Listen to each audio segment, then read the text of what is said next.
Once again, community members and loved ones gathered for a funeral. 2 weeks ago today, 10 people were killed in a mass shooting at Tops on Jefferson Avenue in the city. Good evening, everyone. I'm Claudine Ewing. Today marked the last funeral for the victims. This time it was to say goodbye to 86-year-old Ruth Whitfield. 2 News 9's Daniel Church was at today's service.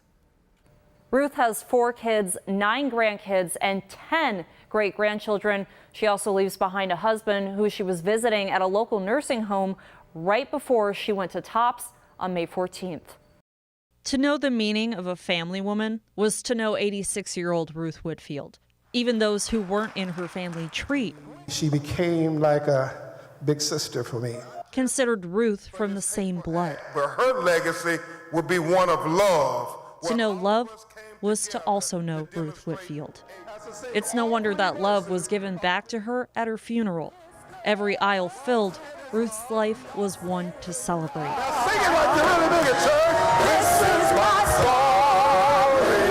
story. Ruth's story began in 1936 when she was born in Jackson, Mississippi, but later raised on Grand Island. In 1954, she found the love of her life in Garnell Whitfield Sr. When Ruth wasn't cooking up one hell of a mac and cheese. Oh, that macaroni and cheese, oh, yeah. She was probably at the thrift store.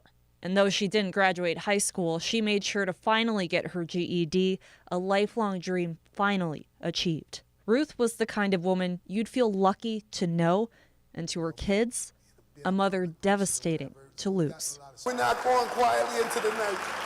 My mother deserved more than that. She didn't deserve to die like that. She didn't deserve it. That hole in their heart would never be filled.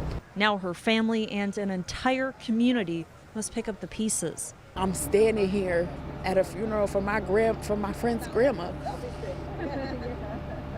because this man decided that we weren't good enough. Every day, but especially today, they must wonder when someone will finally create change that is good enough. It's so sad. It's just so sad.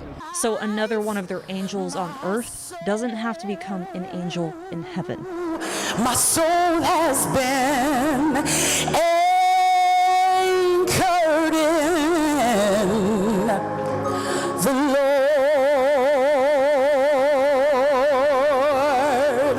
Ruth's service was held at Mount Olive Baptist Church in the Greater Delavan neighborhood. Among those at her funeral were a plethora of government officials, including Vice President Kamala Harris. Danielle Church, Channel 2 News.